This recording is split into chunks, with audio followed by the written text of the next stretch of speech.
umaga po sa ating lahat. Buksan po natin yung mga Bible sa aklat sa First John.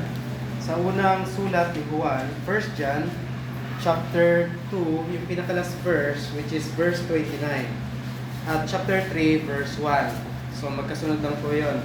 So First John chapter 2, verse 29, and chapter 3, verse 1. So, babasahin ko po at sundan niyo po ng inyong mga mata. 1 John chapter 2, verse 29, and chapter 3, verse 1. Babasahin ko po.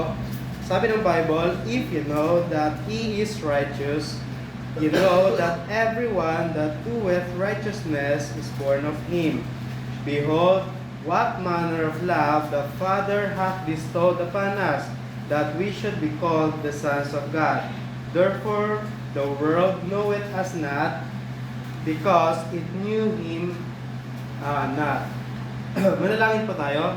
Buwa man dakila, mga pangyarihan sa lahat. Ama, papasalamat kami pagkat nalaman po namin at nakita po namin, Ama, kung paano, Ama, ang iyong kabutihan sa aming buhay at gawin po, Ama, sa iyong patuloy, Ama, na pag-iingat sa aming buhay, na karapat-dapat kayong sambahin, purihin, parangalan, dakilain, at itaas sa aming buhay. At gawin po, Ama, tulungan niyo po kami patuloy sa umagang ito sa aming pag-aaral ng inyong banal na salita, na patuloy po namin ito, Ama, na maintindihan, maunawaan, at gawin din po, Ama, patuloy din po namin ito, Ama, na ma-meditate, Ama, sa aming buhay.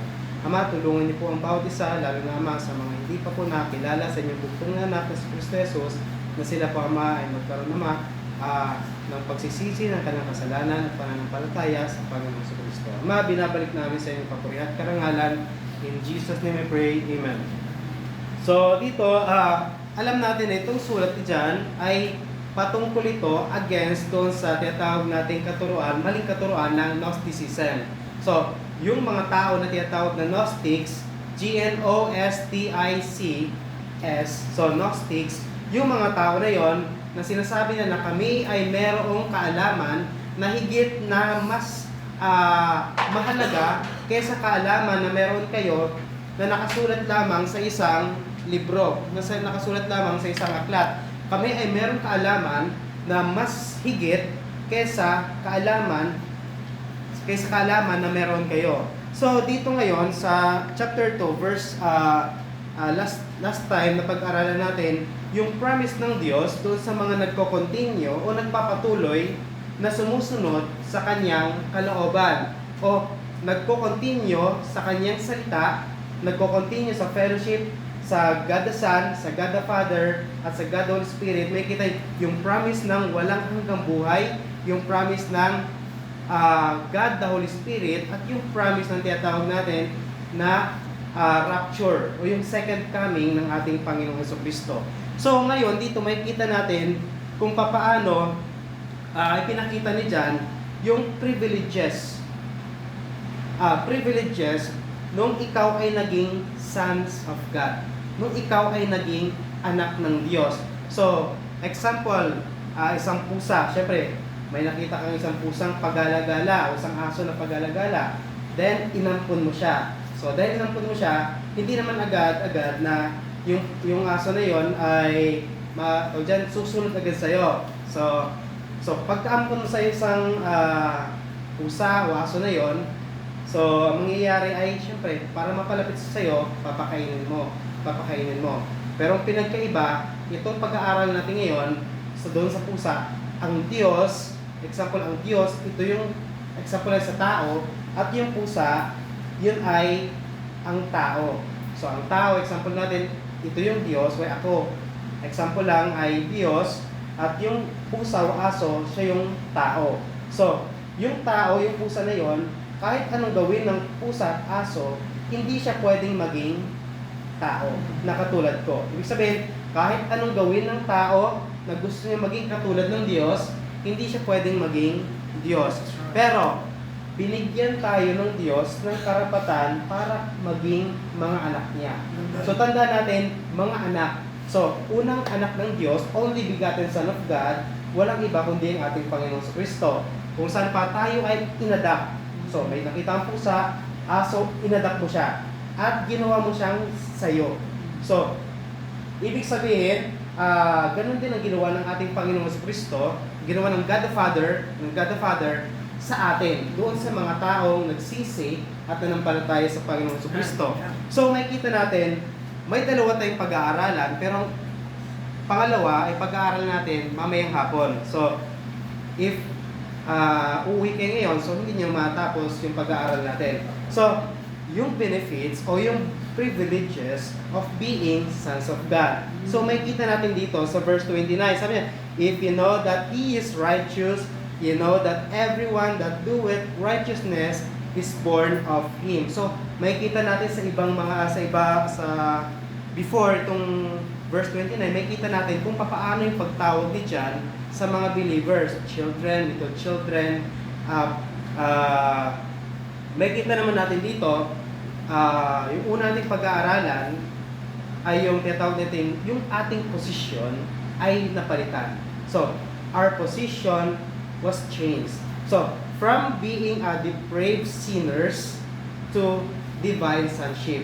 Mula doon sa tinatawag natin, tayo ay taong makasalanan, patungo doon sa tinatawag natin naging mga anak ng Diyos. At dito makikita natin na yung ating relationship sa Diyos ay nabago. Mula sa tinatawag natin enmity against God, enemy ng Diyos, patungo doon sa sons of God. So, di ba amazing yon? Mula doon sa pagiging isang maruming basahan, patungo doon sa pagmamay-ari ng Diyos. Mula doon sa isang isang tao na marumi, isang taong grasa, patungo doon sa mansyon na kung saan mansyon ng mayamang tao. So makikita natin, hindi ba amazing yung transformation ng isang tao na kay Kristo? So makikita natin dito na sinabi ni John na kapag ikaw ay isang Kristiyano, kapag ikaw ay believer ng ating Panginoong Jesucristo, kapag ikaw ay nagsisi ng kasalanan, ikaw ay naging born of Him, born of God. So makikita natin dito, here the believers, dito sa verse 29, here the believers of Ephesus, at Ephesus was called by John as born of God. Born of God, sabi dyan, born of Him. So, kung matandaan natin, doon sa John chapter 1 verse 12, sinabi doon, na but as many as received Him, to them gave He power to become sons of God. So, even to them that believe on His name. So, makikita natin na yung believe on His name, ang kaakibat, ang kasama ng believe na yon ay yung repentance from sin at yung pag-receive sa ating Panginoong Jesucristo. So, bago natin pag-aaralan to, dito sa 1 John chapter 1 verse 5, makikita natin na pinakilala ni John ng ating Panginoon, ang ating Diyos. So, ang pag-aaralan natin dito, yung God the Father. Kasi itong verse 29, patungkol ito sa God the Father. So, sa chapter 1 verse 5, 1 John chapter 1 verse 5, makikita natin na pinakilala ni John ang God the Father as, sabi dyan, God is light. Sabi dyan, 5, this then is the message which we have heard of Him and declared unto you that God is light. So, ibig sabihin, God is holy at siya yung katotohanan. At dito sa pag-aaralan natin ngayon, may kita natin na sinasabi dito, sabi dyan, if you know that He is righteous. So, dito pinakilala ni John, ang ating Diyos, ang God the Father, as God is righteous. Ang ating Diyos ay matuwid. At makikita natin na ibig sabihin lamang ng ang Diyos, ang God the Father ay matuwid, ibig sabihin, He hates all ungodliness and separated Himself at humiwalay siya from all unrighteousness. Humiwalay siya doon sa tinatawag nating karumihan, kasalanan, at sa hindi pagkamatuwid. At makikita natin dito sa sulat ni John na John wants to nais ipaalam ni John sa mga believer doon sa Ephesus that a saved person should continue to practice righteousness. Bakit? Like father, like son. So, ibig sabihin, pag ikaw ay sons of God, kung ikaw ay anak ng Diyos, sino ba ang dapat mong tularan? Si Satanas? Sino ba ang dapat mong tutularan? Kung ikaw ay anak ni Miguel, ang dapat mong tularan ay ang tatay mong si Miguel. So, sino bang dapat tularan? Kaya nga, sa Bible, may kita natin na train up a child. So, ibig sabihin, mayroong tinutularan yung mga anak. So, kung ano nakikita na sa magulang, kung taliwas yung sinasabi mo sa nakikita na siyang gawa, tutularan nila yung ginagawa mo. So, may kita din natin dito na sinabi dyan, if you know that He is righteous, you know that everyone that doeth righteousness is born of Him. We know that the word He, dito sa verse, alam natin na ang si Jesus Christ, hindi siya pwedeng born of Christ. Diba? Na tayo ay sons of Christ. Hindi. May kita dyan, sons of, born of Him. So, sa doktrina na pininiwala natin, ang tayo ay magiging anak ng God the Father. Hindi tayo magiging anak ni Jesus Christ. Sabihin, Papa Jesus. Diba? May nakakarig doon, Papa Jesus. O, pero pa isa, Mama Mary. So, sabihin, si Jesus at si Mary, mag-asawa.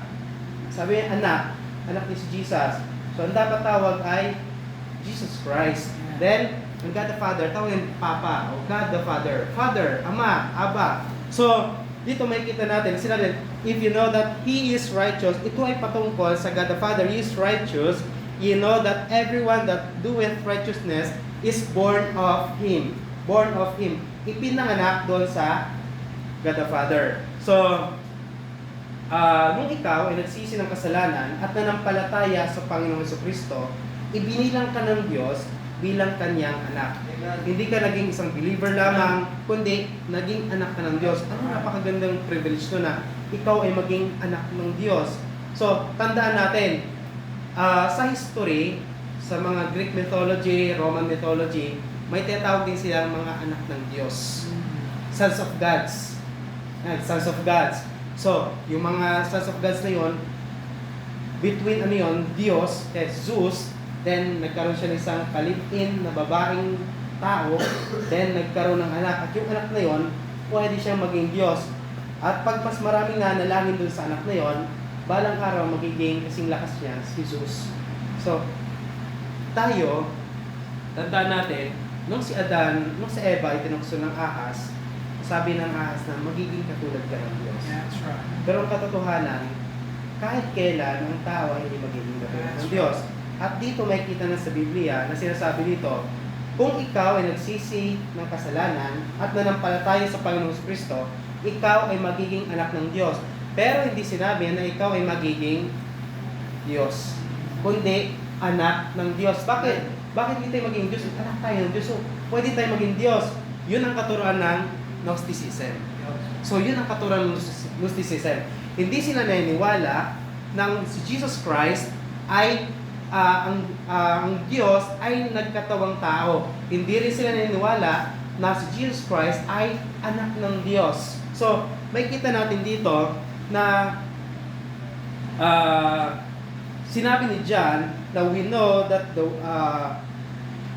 sabi John na if you know, yung word dito na know is yung mga believer doon sa Ephesus ay meron silang knowledge patungkol sa Diyos. Kasi meron siyang biblical knowledge na ang Diyos ay matuwid. So sabi dyan, if you know, yung know dyan is mula sa Greek word na idu o oida, na ibig sabihin, meron kang kaalaman sa Kanya, alam mo siya, o tawag dyan na, meron kang head knowledge patungkol sa Kanya. So, sabi dyan, if you know that He is righteous, you know, yung kasunod dito na know, ito yung relationship o experience na naranasan mo, ipinanganak ka doon sa pamilya ng Diyos. So, yung unang know, head knowledge, na alam mo na siya ay righteous. Alam ng mga believer na mananampalataya doon sa Ephesus, sa church at Ephesus, na ang Diyos ay matuwid.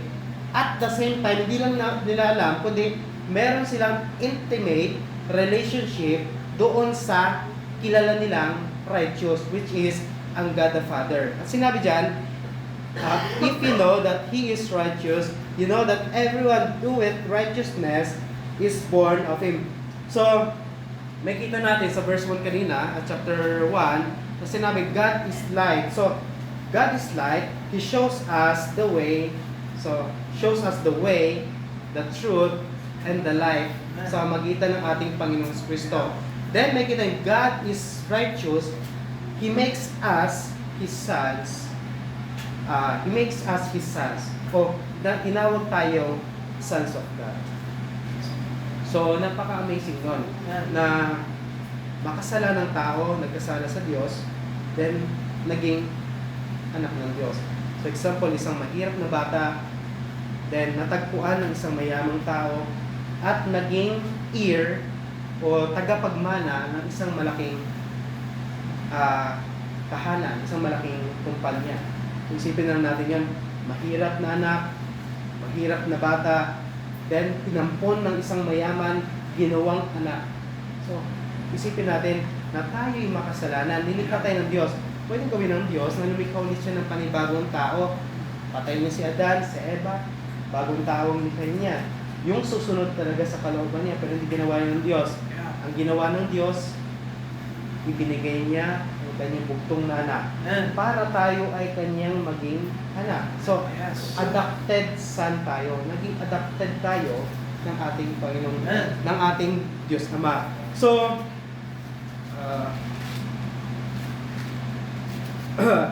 so dito sa verse 29, we will see that the believers of Ephesus have biblical knowledge nga doon sa righteousness of God, and God is righteous. So, si Jesus Christ, alam natin, siya yung born of God. Sinabi yan sa 1 John 5:1. So, babasahin ko na mabilis. Whosoever believeth that Jesus is Christ is born of God, and everyone that loveth Him, that begat, loveth Him, also that is begotten of Him. At tinawag yung mga believers na born of God. Ilang beses tinawag dito na tayong mga believers ay born of God, ipinanganak sa Diyos. Tayo ay naging parte ng family ng Diyos. Ang katotohanan, meron lamang dalawang pamilya dito sa mundo. Pamilya ni Satan at ang pamilya ng Diyos. Ang pamilya ng kabanalan at pamilya ng kasalanan. So, either nasa isa ka lang doon sa dalawa. So, maaaring nasa kabila ka, hindi pwedeng nasa kabila ka, or hindi pwedeng nasa parehas ka. Nasa isa ka lang. Kung ikaw ay nagsisi ng kasalanan at nanampalataya sa Panginoong Jesucristo, ikaw ay nasa family ng Diyos. Pero kung ikaw ay nakikinig dyan, pero hindi nire-reject mo yung iyong napahinggan, so ikaw ay nasa family pa rin ni Satan.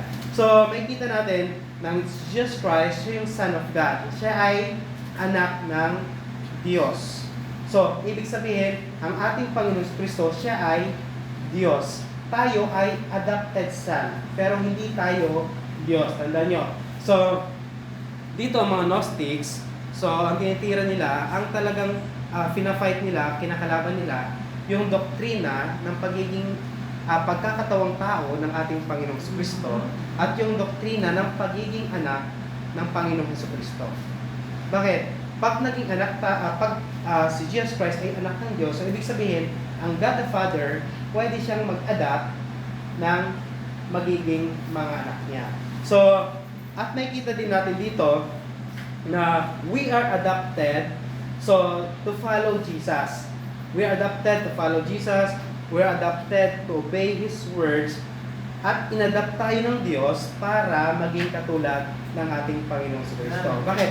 Siya yung ating salamin. Si Jesus Christ, siya yung ating salamin. Nung tayo ipinanganak sa family ng Diyos, nung tayo naging anak ng Diyos, dapat natin sundan yung pinakapangalan, walang iba kundi ang ating Panginoong Jesus.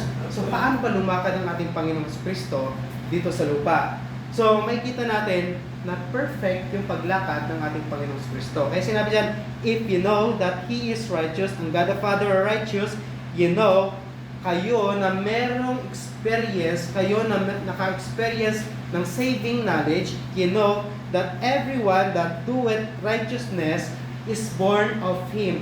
Na kayo na gumagawa ng righteousness. Sa tingin nyo, yung tao na makasalanan ay makakagawa ng righteousness? Hindi. Ang taong makasalanan, kung siya'y mananampalataya sa Panginoong Jesucristo, yung righteousness ng ating Panginoong Jesucristo, yung pagiging matuwid ng ating Panginoong Jesucristo, ibibigay niya doon sa taong makasalanan, nagsisi ng kanyang kasalanan.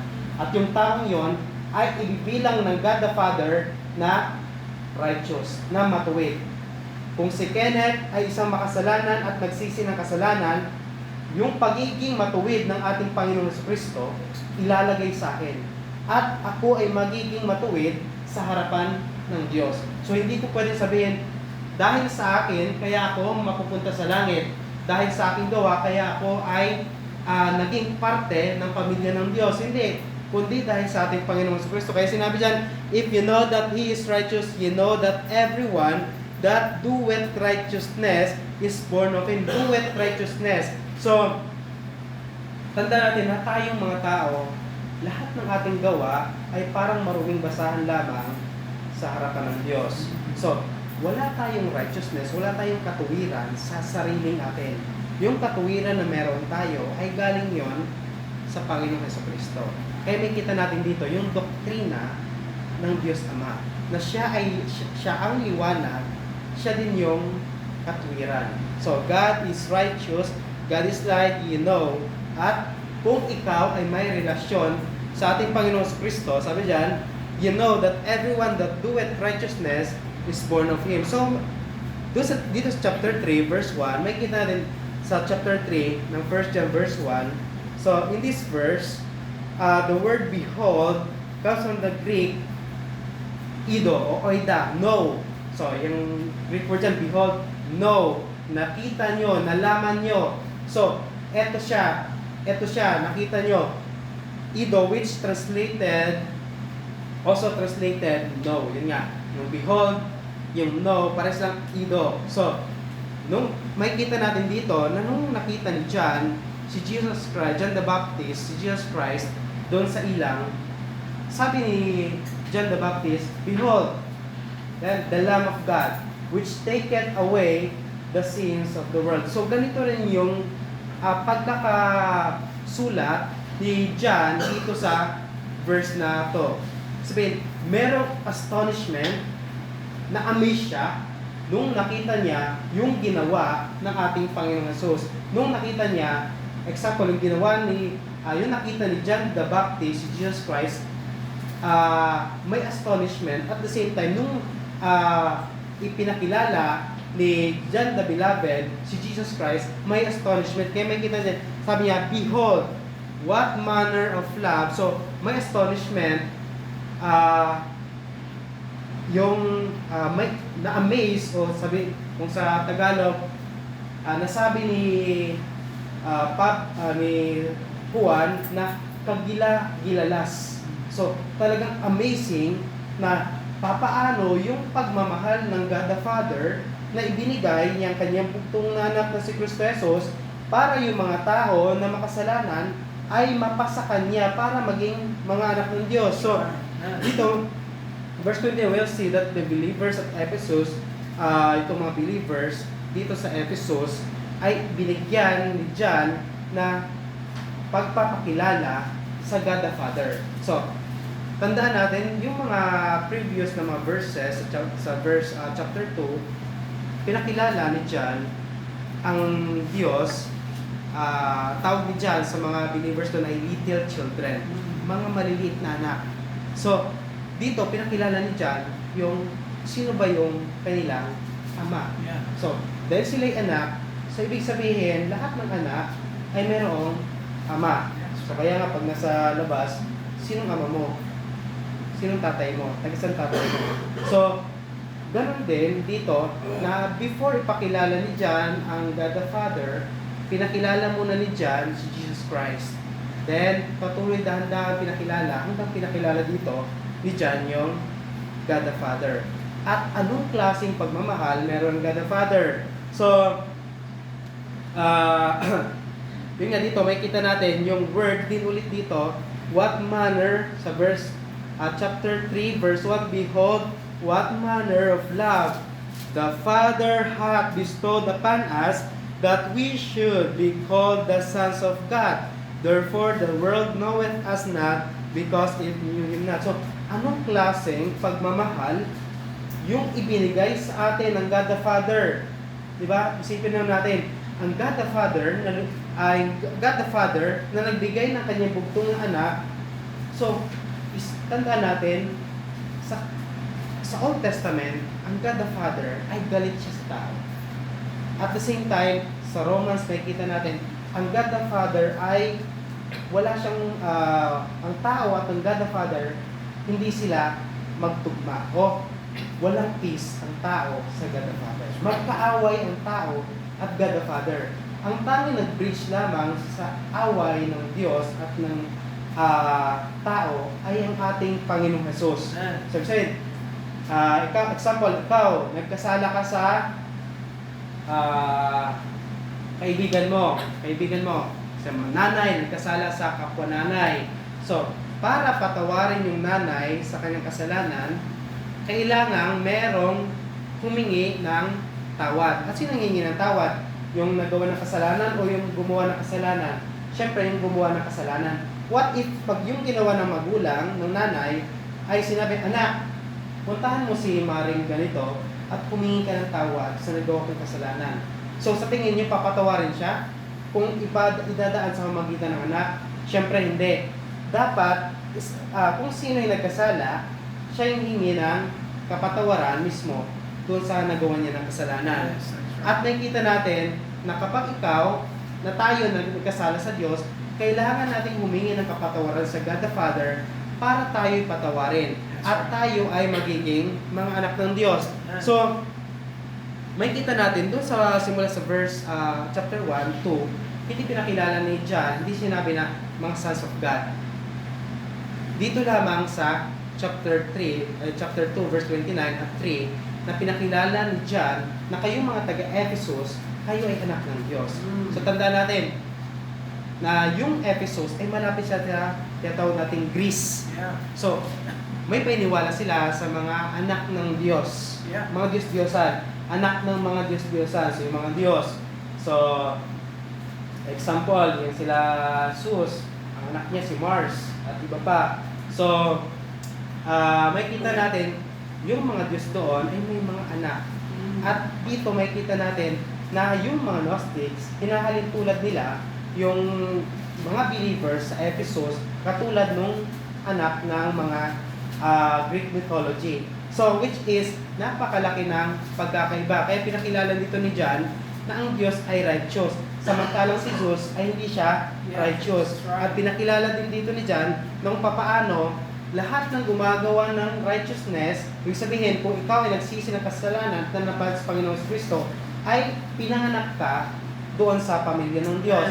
Which is doon, samantalang doon sa Greek mythology, kapag ikaw, kahit manalangin ka kay Zeus, hindi sigurado na ikaw ililigtas ni Zeus. So, walang kasiguraduhan. So, dito makikita natin na sinabi nung nakita ni John kung paano yung pagmamahal ng Ama, sabi niya, behold,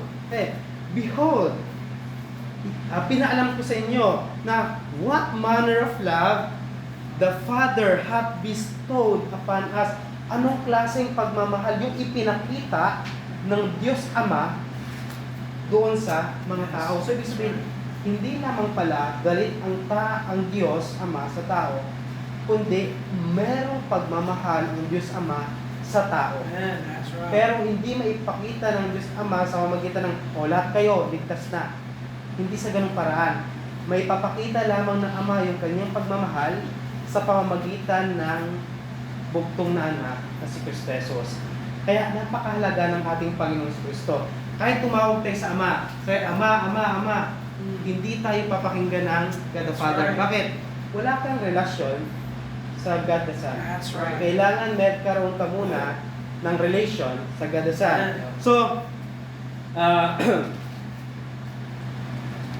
may kita din natin dito na sinabi ni John dito na, behold, what manner of love the Father hath bestowed upon us, that we should be called the sons of God. So, ito yung isang privilege na bilang mga believer na tayo itawagin mga anak ng Diyos. So, tandaan nyo, yung tawag ng Christian ay hindi naman talaga yung tinawag ng mga believers sa kanilang sarili.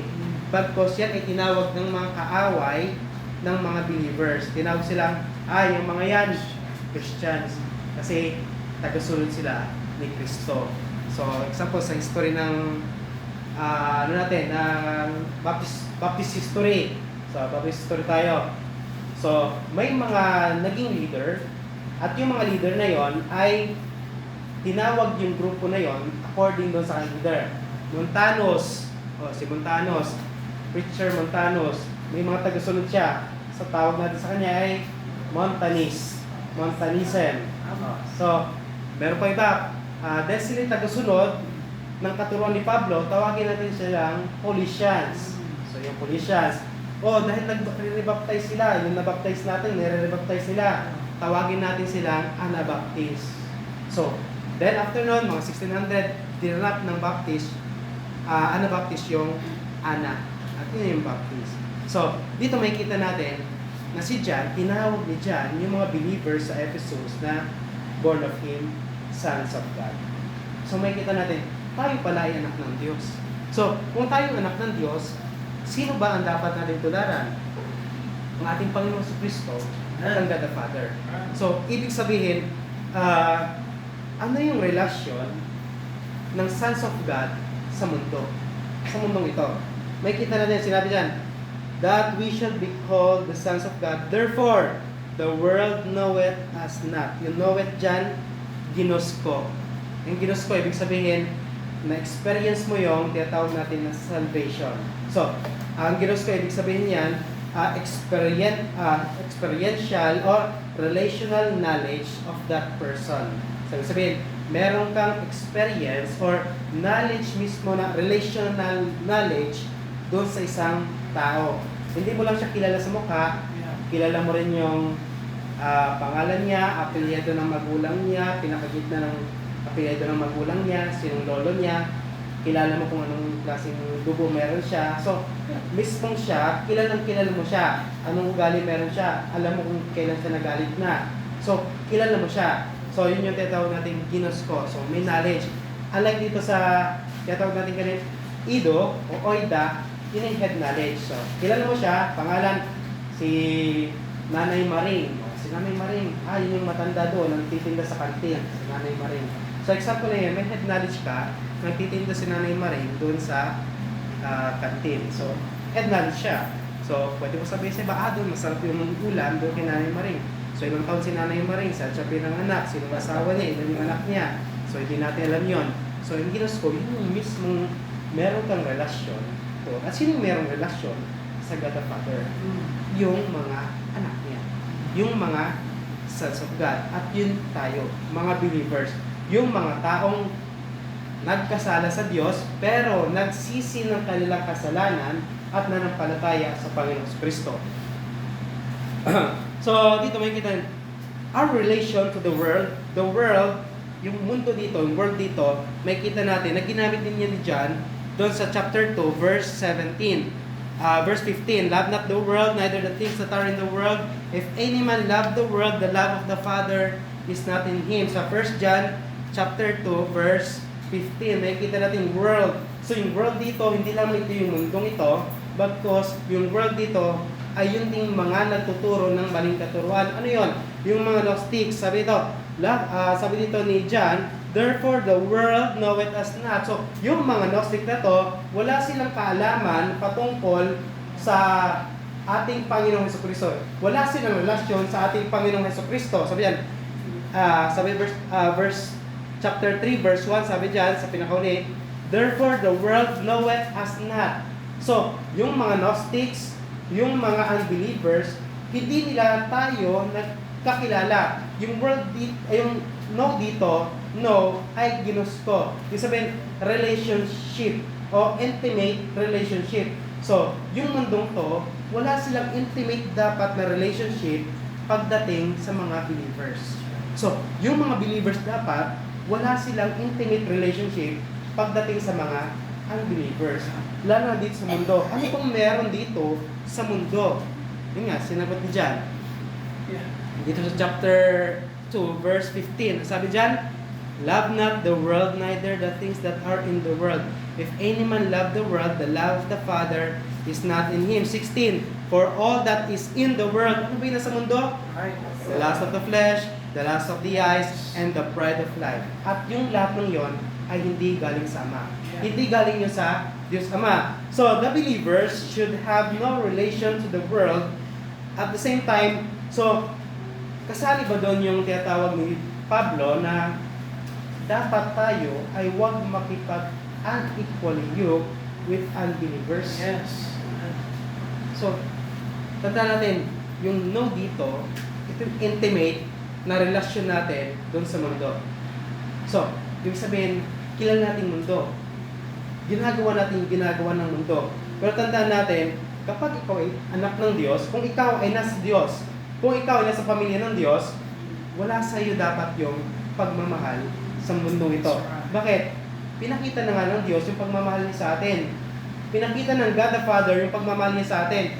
Noong ang God the Son, yung si Jesus Christ ay namatay doon sa cross ng Kalbaryo. So, bakit natin mamahalin yung itong mundo na hindi naman minahal ng Diyos, na hindi naman minahal ng God the Father? Kaya sinabi dito, yung relasyon natin dito sa mundo ay, we said, therefore the world knoweth us not. So, wala tayong relasyon dito sa mundong ito.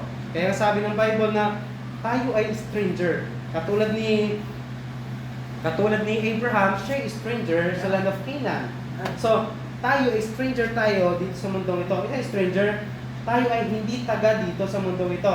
Kung ikaw ay nagsisi ng kasalanan at nanampalatay Jesus Christ, hindi ka taga dito. Bakit? Anak ka ng Diyos eh. Saan ba nakatira ang Diyos? Sa impyerno? Hindi. Sa langit.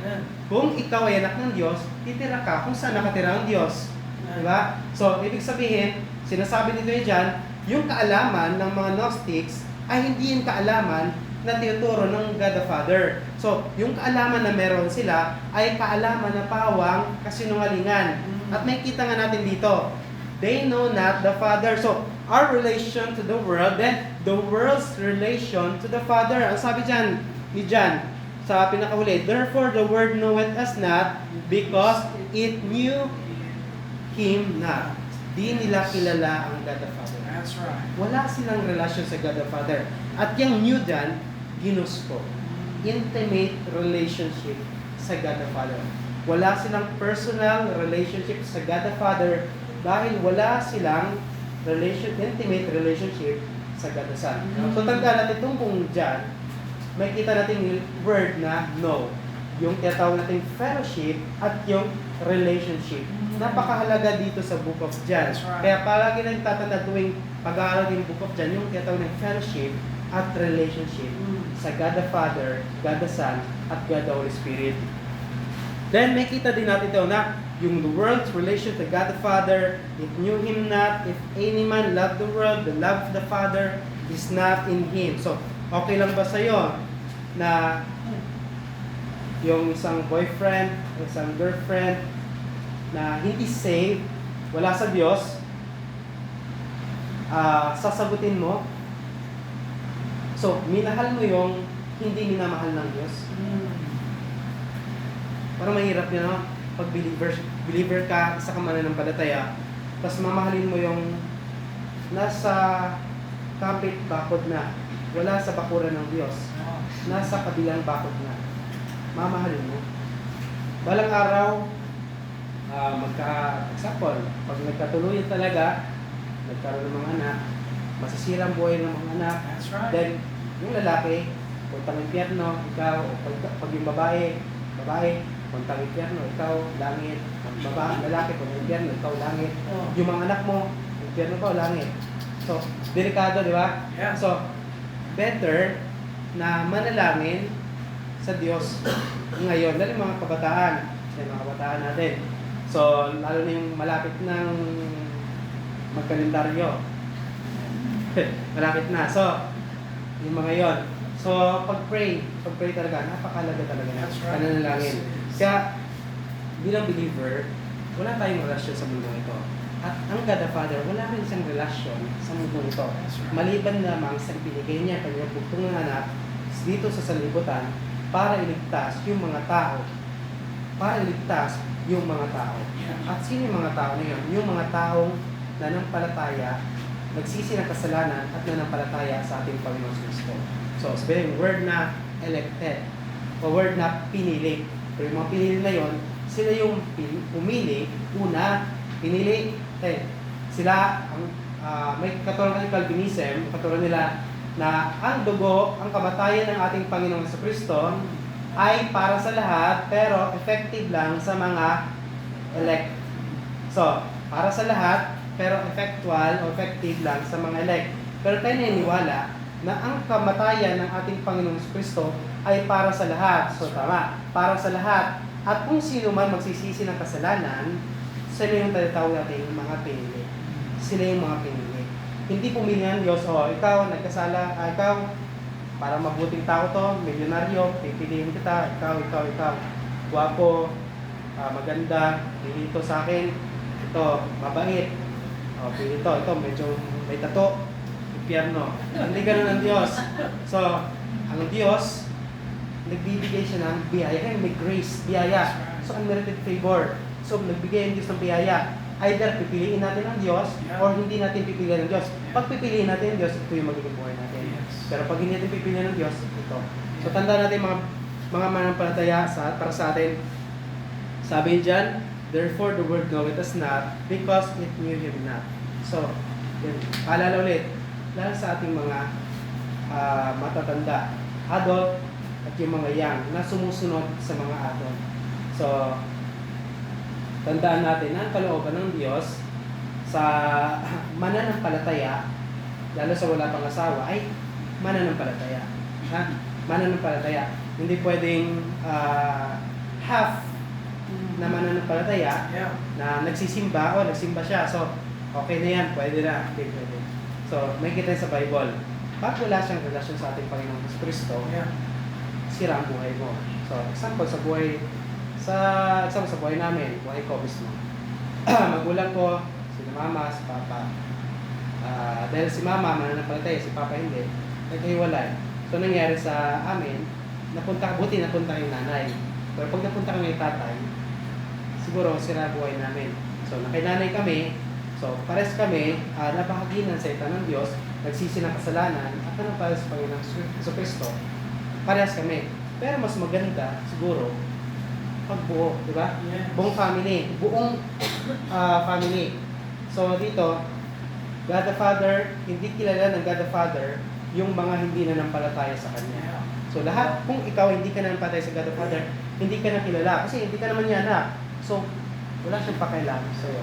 Kung ikaw ay hindi mananampalataya sa Panginoon Kristo. Pero pag ikaw ay magsisi ng kasalanan at mananampalataya sa Panginoon Kristo, yung pangalan mo ay kilala. So, ikaw, Lazarus, ay, kilala ng Diyos, si Lazarus. Bakit? Dahil sa dugo ng ating Panginoon Kristo. Dahil siya ay anak ng Diyos. So, tayo, siguraduhin natin na tayo ay nasa family ng Diyos. Kasi kung wala, ibig sabihin, nasa family tayo ni Satan. And, kung sa family kayo si Satan, because it knew Him na.